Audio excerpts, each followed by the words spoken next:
Hello, amazing moms. Today's mom empowerment message is for you to hang in there. I don't know about you, but this whole season of quarantine has really tried my patience. Now, I love the kids being at home, but I could step on an entire soapbox about this online learning experience.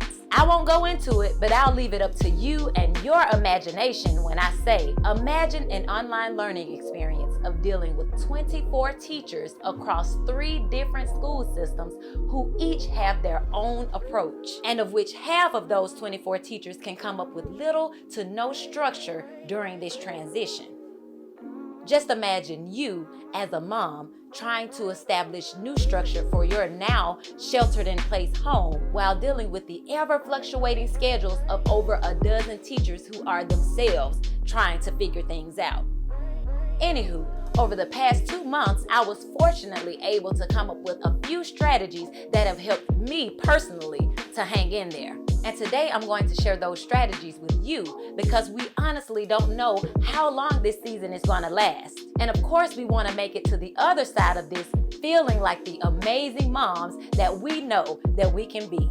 So the first strategy, moms, is to stay calm. Remember that at the end of the day, you have control.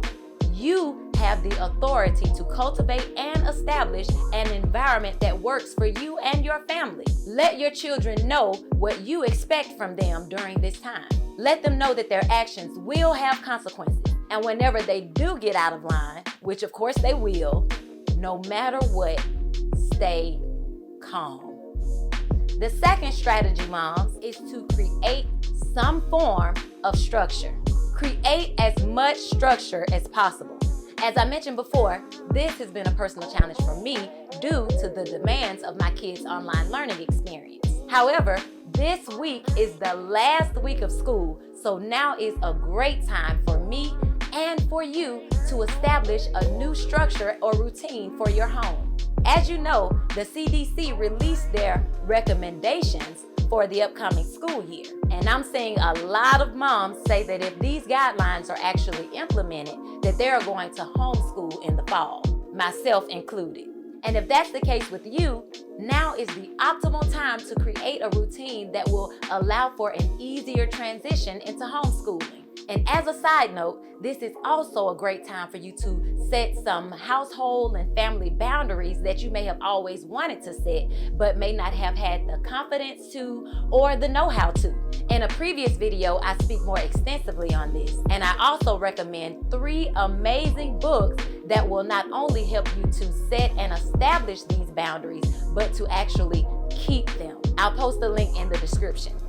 The next strategy that I'm going to share that's working for me is to go in hard on the recreation and not just technology and video games, moms.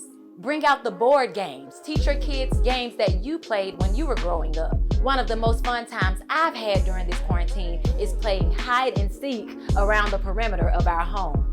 Go in hard on the recreation. This is a time to let your hair down and have some fun with your kids. Everything on the calendar doesn't have to be serious or even educational. Include some playtime, include some hangout time, as well as some time for you and your family to rest afterwards.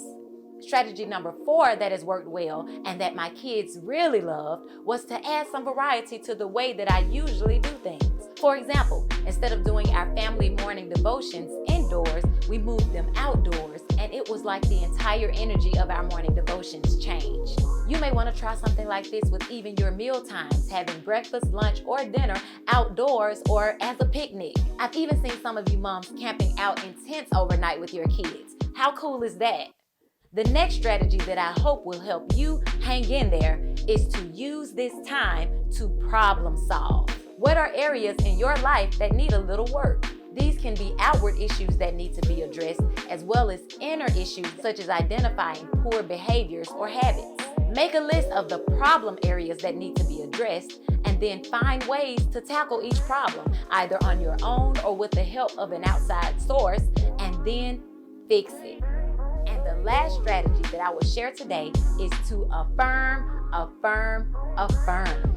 Use this time to be even more intentional about implementing positive affirmations for your child. And if you need a Kickstarter in this area, I've also included in the description a link to my video on 101 ways to positively affirm your child.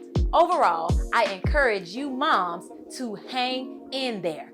You've got what it takes to not only get through this time, but to navigate well through this time and come out on the other side of it like a boss.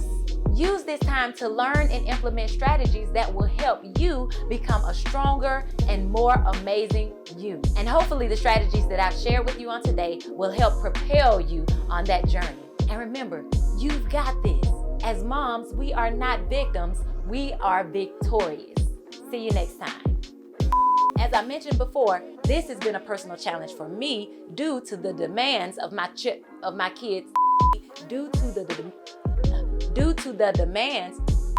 This has been a personal challenge for me due to the demands. Now is the optimal time to create a routine that will allow for an easier transition into homeschool. Ling. Can I get on Roblox? If you need a Kickstarter in this, hush.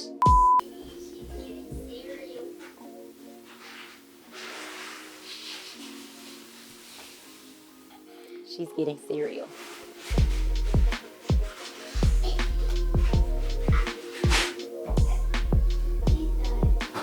What happened? Jossie was beating. What happened, Joss? Is it better? Apologize. I said I'm sorry. Give him a hug too. And a kiss. Give him a kiss on the forehead. Give him a kiss. Give him a hug and a kiss. And give him another big hug, a real hug with 2 arms. There you go. Y'all finish playing. Get along better than that. What are areas in your life that need a little work?